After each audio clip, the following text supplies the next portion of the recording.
સીએનજીના અહેવાલ બાદ મ્યુનિસિપલ કમિશનરનું નિવેદન આવ્યું સામે। આનંદ મેળામાં નકશાથી વધુની ડોલચીઓ હટાવવા આવ્યું નિવેદન।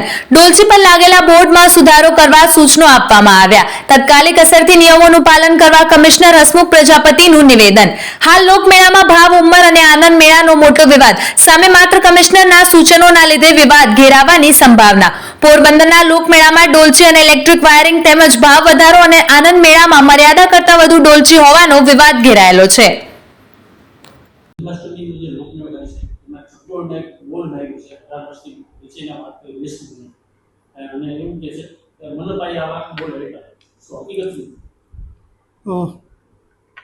કોર્પોરેશન द्वारा जो मेळाનું આયોજન થઈ રહ્યું છે એમાં મોટી રાઇડ્સ અને નાની રાઇડ્સ રાખવામાં આવેલી છે।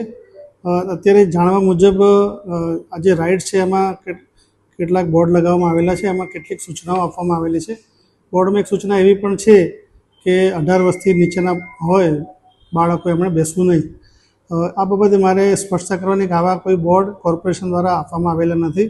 સ્થળ પર અમારા જે એન્જિનિયર છે એમને જાણ કરી છે, એઓ દ્વારા તપાસ કરવામાં આવશે અને કાયદેસર કોણ બેસી શકે એની જે ગાઈડલાઇન્સ રાઇડ માટેની હોય એ પ્રમાણેનું ચોક્કસપણે પાલન કરવામાં આવે એ માટે ફરીથી નવેસરથી એના બોર્ડ બનાવી અને લગાવવામાં આવે તેવી સૂચના એમને આપવામાં આવશે।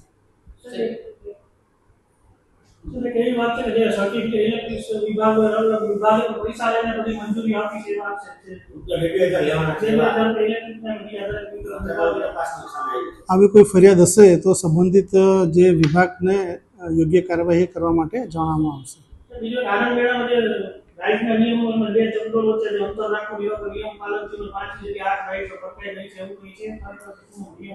જે મુખ્ય જે મેળોનું જગ્યા છે વત્તા આનંદ મેળો એ જગ્યાઓના નકશા બનાવવામાં આવેલા છે અને નકશા પ્રમાણે જ આપણે પ્લોટ ફાળવવામાં આવેલા છે। આ નકશા જે મંજૂર થયેલા છે એના સિવાયનું જે પણ હશે રાઇડ એ બધી દૂર કરવામાં આવશે।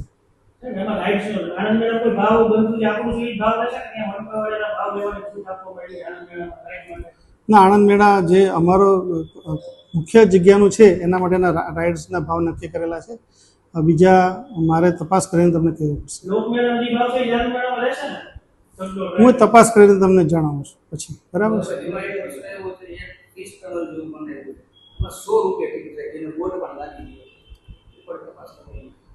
એ જે તમે જે વાત કરો છો મછલી ઘરની એક આઇટમ છે એમાં તમે જોશો તો એનો જે એરિયા છે એ એરિયા પ્રમાણે એને ભાવ નક્કી કરેલો છે।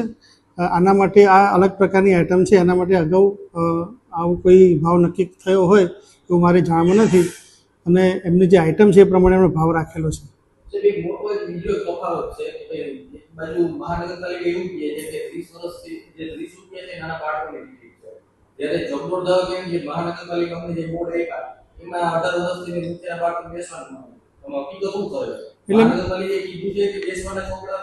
મેં અગાઉ જણાવ્યું તે પ્રમાણે આવી બોર્ડ લગાવવાની અમારા દ્વારા કોઈ સૂચના આપવામાં આવેલ નથી।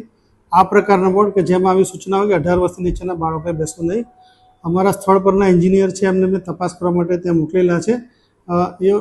તેઓ એમને સૂચના આપશે અને રાઇડના જે સેફટી નિયમો છે એ પ્રમાણે જ લોકોને બેસવા માટેની પરવાનગી આપવામાં આવે એ માટેની કાર્યવાહી કરવામાં આવશે।